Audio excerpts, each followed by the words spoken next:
প্রস্তুত আছি।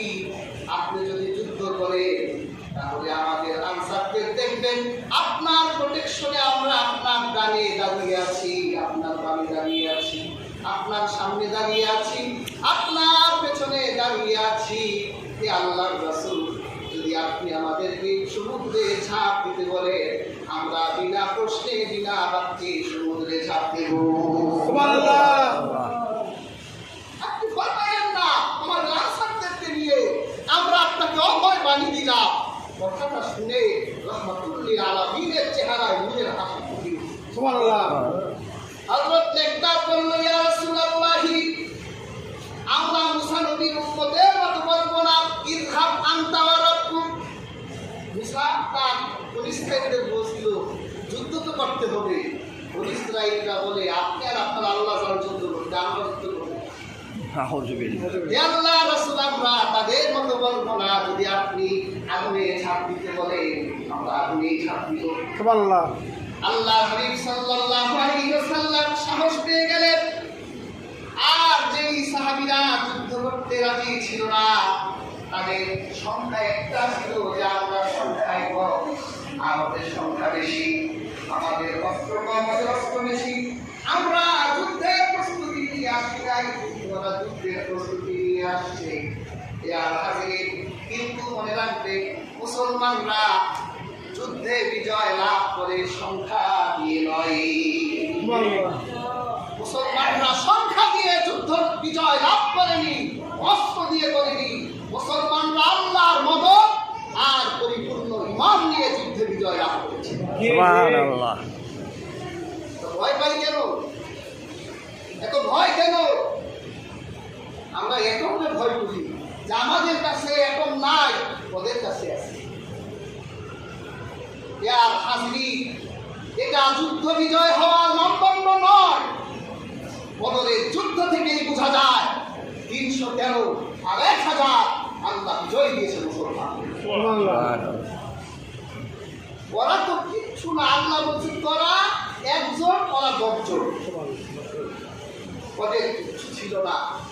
আজকে ইসরায়েল, যুক্তরাষ্ট্র আর ব্রিটেন এত বড় বড় কথা বলে, এক সময় জঙ্গলের জঙ্গলিদের মতো ছিল ওদের বসবাস। ওরা পোশাক কি চিনত না, খাবার কি বুঝতো না। ওরা প্রতিষ্ঠিত হয়েছে কিভাবে?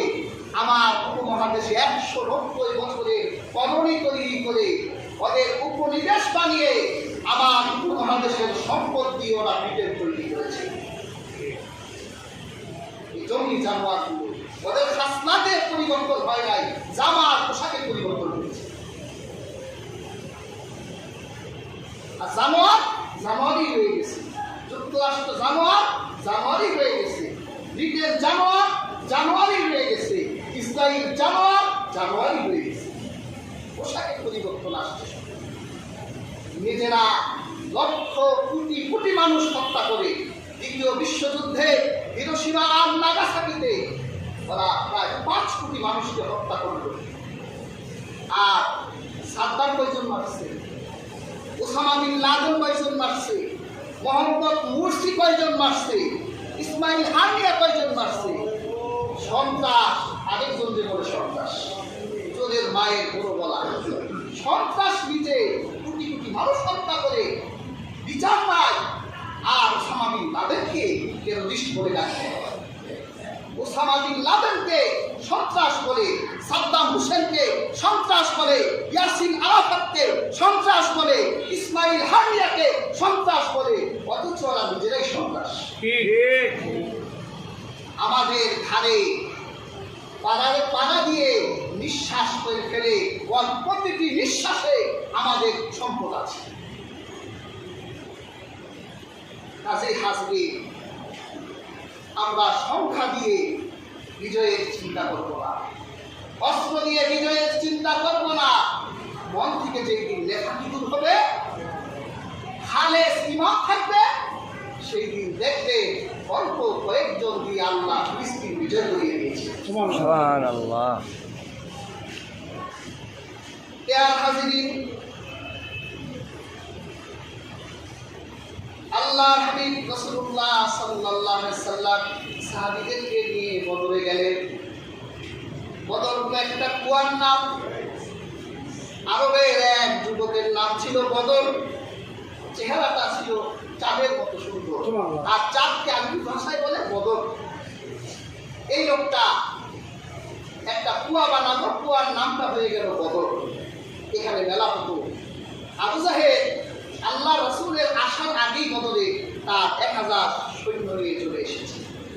আসার পর যেখান থেকে ভালো যুদ্ধ করা যায়, জায়গা যেটা ভালো, ওরা ওইটা আগে দখল করে ফেলছে। মাটি শক্ত, গাছপালা আছে, পানি আছে, এইরকম জায়গা আবু জাহেলরা সব দখল করছে। আল্লাহ রাসূল এসে দেখলো মৌলিক যুদ্ধ করার যে সেক্টরগুলো সব ওদের দখলে, আর বারুকাময় জায়গা খালি পড়ে আছে। আল্লাহ রাসূল সাহাবীদেরকে বললো, এখানে খেলা তৈরি করো। শয়তান তো একটা আছে, এই যুদ্ধে স্বয়ং শয়তান নিজেও কাফেরদের পক্ষে ছিল। যখন ফেরেশতা জিবরীলকে নামতে দেখছে, তখন শয়তান সব কাফেরদের দেখে পালাই গেছে। এটাই শয়তানের কাজ। শয়তান এসে মুসলমান সাহাবীদের মনে কুমন্ত্রণা দিতে লাগলো। দেখছো, তোমরা যে আল্লাহকে বিশ্বাস করো, তোমাদের আল্লাহ তোমাদের কোন জায়গায় রাখবো?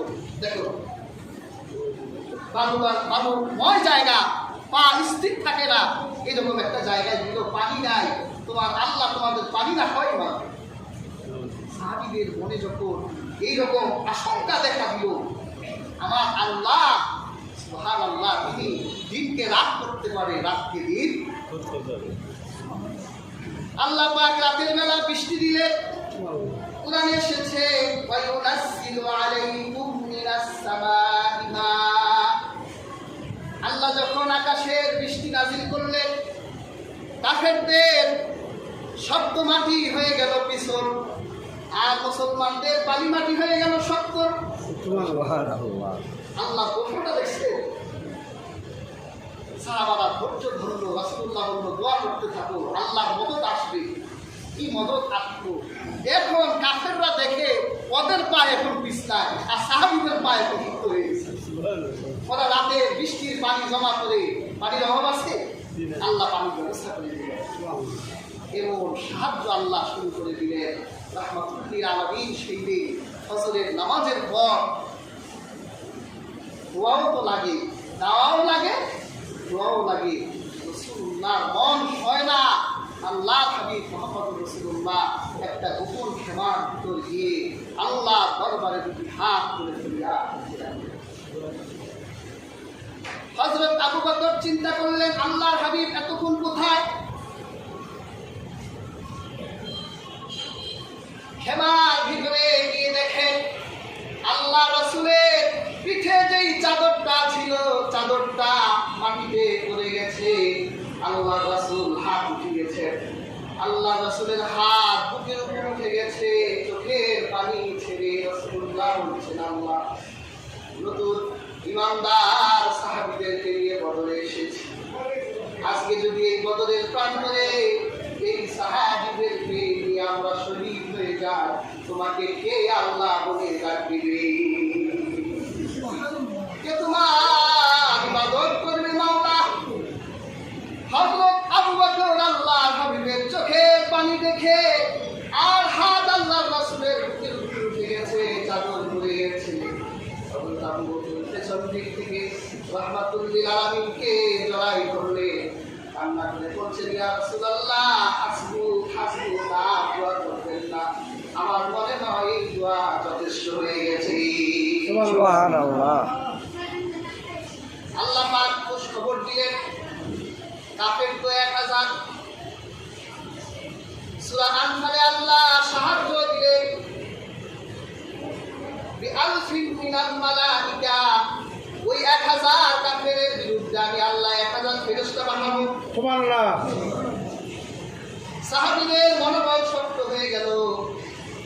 ইয়ার হাজির, আবার সাহাবারা শুনতে পারলেন ওরা আরো ডবল আসতেছে।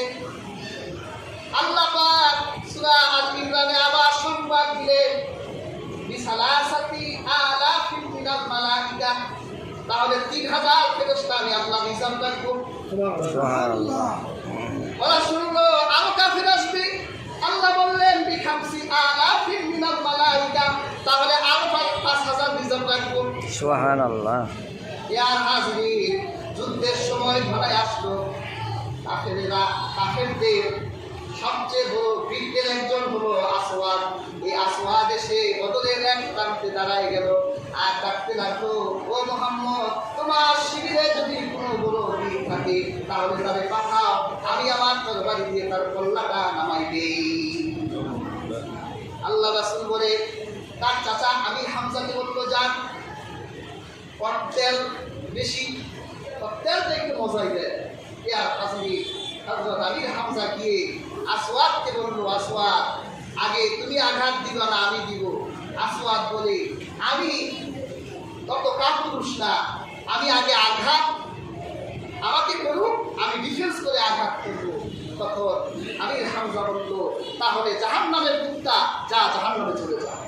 একবারে এক কোট দিয়ে শীত গলা থেকে না হয়। সুবহানাল্লাহ। ইয়ার হাজরি পদে বড় বড় তিনজন বীর, উতবা, সাইবা আর হচ্ছে তার ছেলে ওয়ালিদ, তিনজন আসলো।